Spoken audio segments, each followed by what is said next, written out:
Dear students, have you ever wondered how would it feel for anyone to lose their homes, their things, even their families, their siblings to war or riots or displacement, and then come back to a ravaged home and not find things there? This is a story about such a person, the girl Marga Minko. Marga Minko is actually a pen name for Sarah Menko. The story's title is The Address. Now, let's talk about the war. Marga Minko was a Jewish girl who lived in Holland. She was born in 1920, and by the time she was 22, Holland was attacked by Germany. And all the Dutch Jews were targeted. They faced torture, death, extermination camps, and were treated subhumanly for medical experiments and as labor. Many had to go into hiding, and almost all of them had to lose their wealth, their houses, their things, either to war or to being hiding into some places. Now she was a survivor. Her family was deported, probably killed, and she was the only survivor. Her family had perished. Now the story can be divided into 3 stages, where she recollects an address and visits there. Then she recalls what had happened and how that she was led to that address. And the 3rd stage, where she goes again to the address and the story comes to its resolution.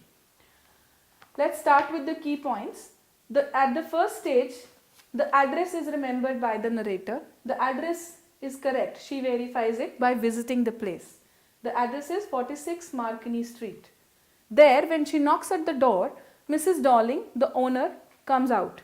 The narrator recognizes Mrs. Darling at once. But Mrs. Darling refuses to recognize her. She does not even open the door to her. But the narrator recognizes that she is wearing her mother's sweater, and which has faded buttons now. That means that the sweater has been in regular use. Mrs. Darling doesn't even let her come in, and the narrator realizes that there is another person at home which probably Mrs. Darling doesn't want to be known. She is very perplexed and she decides to go back.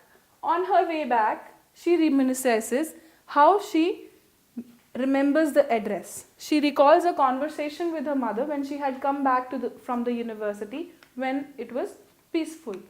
And she saw that there were many things missing from the home.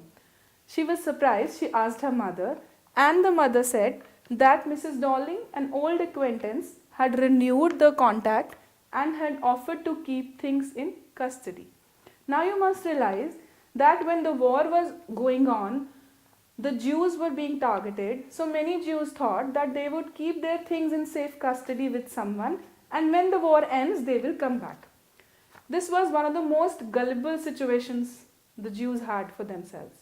They didn't know that they were going to be killed. There was going to be a mass extinction. And then the mother was also gullible. She believed the woman who had contacted her on her own and was only eyeing the things. And she let her take all the things in various installments.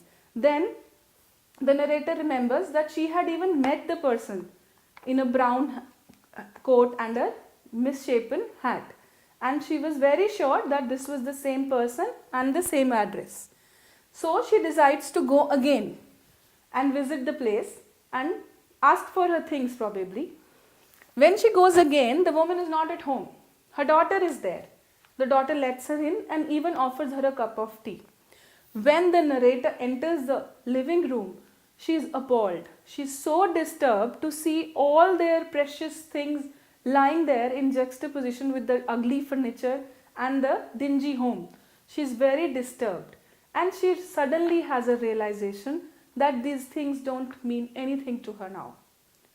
She decides to leave the things and she goes out, and then she says to herself that forgetting this address and these things would be the easiest for her out of everything, all the hardships that she has had to face after the war and after losing her family. She decides to forget and thinks that it will be easiest to forget this address. Now we have some questions here which arise when we read the story. Why did she take so long to come back for her things? Her things were the things that her mother had saved were the last thing on her mind. It was her last priority. She had so many hardships to face, so many memories, such big losses she had suffered, the narrator. Her parents were lost, they were dead to her. Her things were gone, her education was of no value, her home was destroyed. She had to go through many hardships. She had to live in a small room on which even the blackout paper was still there. She had been living a very hard life, and the memories were very difficult to forget. She had to summon a lot of courage to come back for the things. But yet again another question arises, why did she have to take the things not back? She didn't take the things back. Why? After having so much courage, after summoning such courage to come back to that place, she decides not to take the things. Why? Because she realizes that these things now don't play any role in her life. These things are now in a different context, in a different place, different circumstance, and they have lost all their cherishable memories. Now these things are a part of someone else's life and making memories for them. And why is it easiest to forget the address? It is easiest to forget the address because she has many more things to go on with. She has to deal with many more things. She has hardships. She has a hard life ahead, and this would be of no relevance at all. The themes of the story, that wars only leave scars. See, that is how you feel. Wars only leave scars, wounds which have to be healed, and those wounds are to be healed only when you forget the past, when you let go of the past.